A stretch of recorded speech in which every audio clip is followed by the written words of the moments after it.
This was supposed to be the COP that empowered and celebrated indigenous people, yet you've had two major disruptions in 4 days, and with indigenous people feeling not empowered.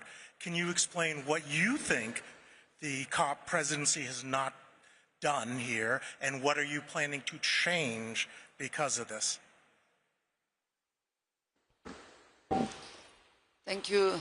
Thank you for those two questions that had nothing to do with what we talked about energy industry going forward, but obviously we're happy to answer them. In relation to the UN, we are debating and discussing with the UN throughout for the whole moment. There is a very fluid communication of letters going back and forth between the UN on issues, challenges, and we are debating. We receive the letter, we respond to the letter, we act on some of those questions, and obviously we continued working together. So we received well, and continued working has been a fluid communication. On the indigenous people, we really look at what happened yesterday or the day before and today, really a celebration on having a COP in the Amazon. We have a COP in the Amazon. Brazil, President Lula could have chosen having a COP in São Paulo or in Rio or in Brasilia. We would not see indigenous people. We would not be in debate. They wouldn't have their voice heard. They have different ways of protesting.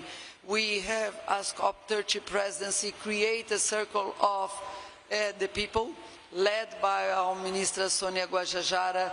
We have been debating throughout with the indigenous caucus.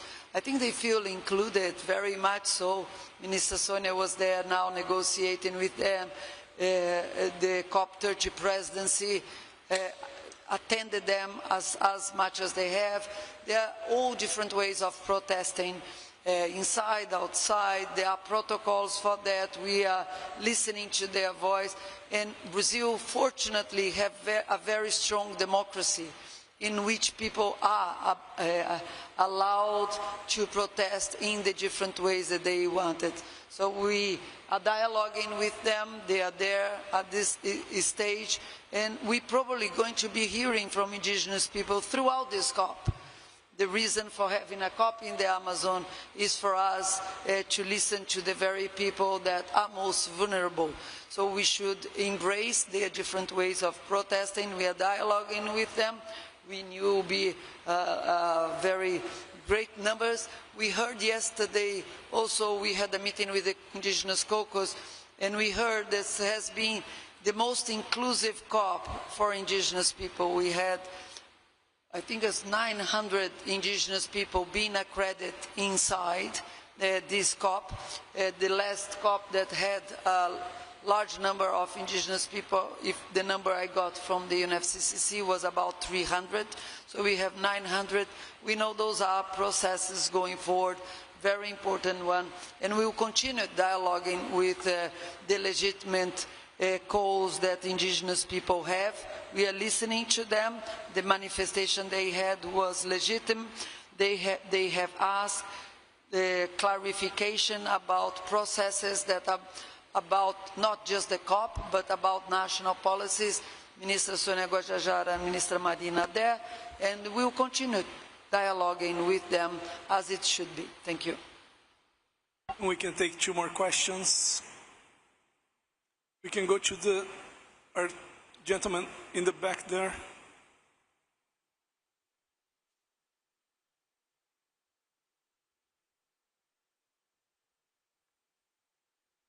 Matteo Ciavillini, Climate Home News. My question is on the pledge to quadruple sustainable fuels.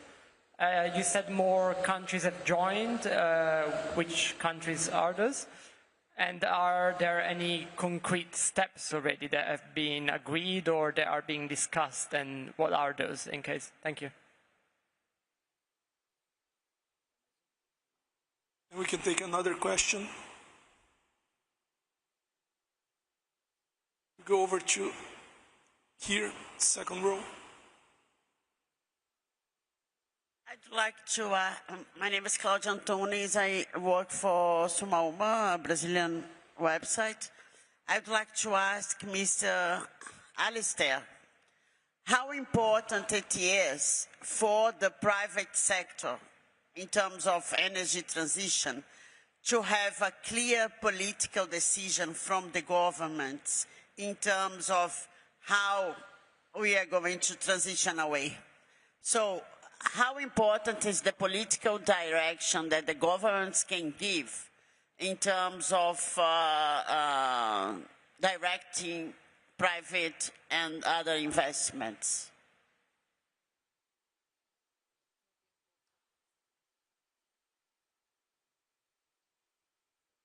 All right, I'm happy to start with the sustainable fuels question. So we now have 23 countries as part of that. The list is Andorra, Armenia, Belarus, Brazil, Cabo Verde, Cape Green, is that how? Canada, Chile, Guatemala, Guinea, India, Italy, Japan, Kenya, Maldives, Mexico, Mozambique, Myanmar, the Netherlands, Panama, North Korea, Sudan, UAE, and Zambia. Those are the countries that have so far endorsed the 4 times increase in sustainable fuels. And there is, attached to the declaration, there is a plan to accelerate solution that is connected to that. So this is a format that, that the initiatives have used as part of the action agenda this year, which includes at the top a diagnostics about what is happening with sustainable fuels at the moment and what is stopping them from accelerating, and then actions that are specific to what they're going to do next. The plan is available online. It is on the NASCA portal, the Global Climate Action portal, but it basically includes actions related to demand creation for sustainable fuels, transparent carbon accounting, infrastructure development, and trade corridors. Okay, thank you very much for the question. Energy policy, I think, is absolutely critical to driving where the private sector goes in terms of investing. It's absolutely critical. Essentially, energy is a huge political issue if it's not dealt with appropriately. If you get blackouts in countries, if you don't have power being made available, then that rapidly becomes a matter for politicians because it's a matter for voters, and we've seen that time and time again.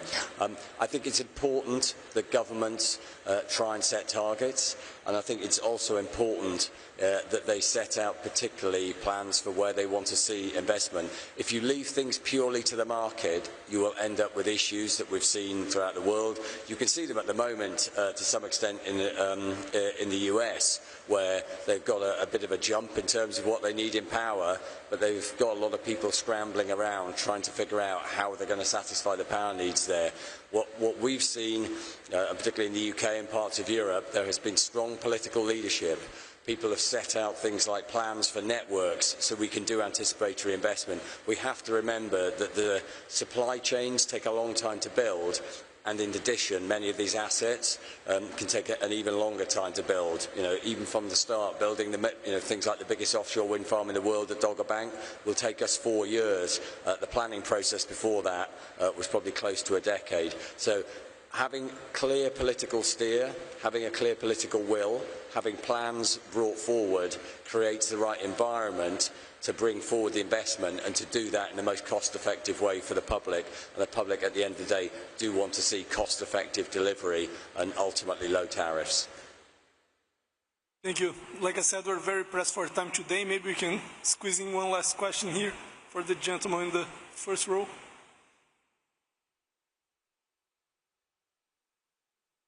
Hi, yes, Oliver Millman from The Guardian. Just on the interventions from indigenous people, some people have noticed more security around the venue, particularly last night and this morning.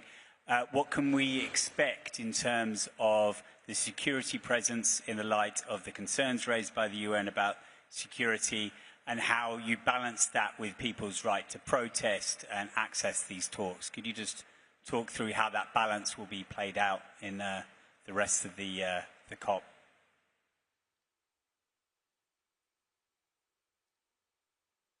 As you know, there is protocols between the United Nations and the hosting government on security. We will follow the protocol as is being done. We also know that there is protocols on doing protests, how they work both inside and outside. So if we all feel and use the protocols, I think we all going to be fine as we have been so far. And we will continue seeing protests. I understand tomorrow there is a big protest being organized outside as well. This is part of democracy. We all need to respect how people express, and let us just follow the protocols that have been agreed between the United Nations as well as the Brazilian government. We are following them, and they will continue being followed going forward. Thank you, Anna. If Mr. Alistair or Bruno want to share any final remarks? Otherwise, we would... Okay, so briefly, closing remarks on this. I think essentially on behalf of UNEZA, what I'd like to say is, again, thank the Presidency for everything that they've done here. Be very, very clear that what we want to see going forward is this focus on actually delivering what can be there, and therefore whatever governments, whatever the Presidency can agree with the many nations represented here will give us a clear view of what we need to do. And talking about that political view that we got the question earlier, having that political view from all the nations will empower us to go and make sure that we take that $1 trillion+ we've announced today and make it a much bigger number in the future. Thank you. Thank you. This concludes our press conference. I'd like to thank you all for joining. Thank you.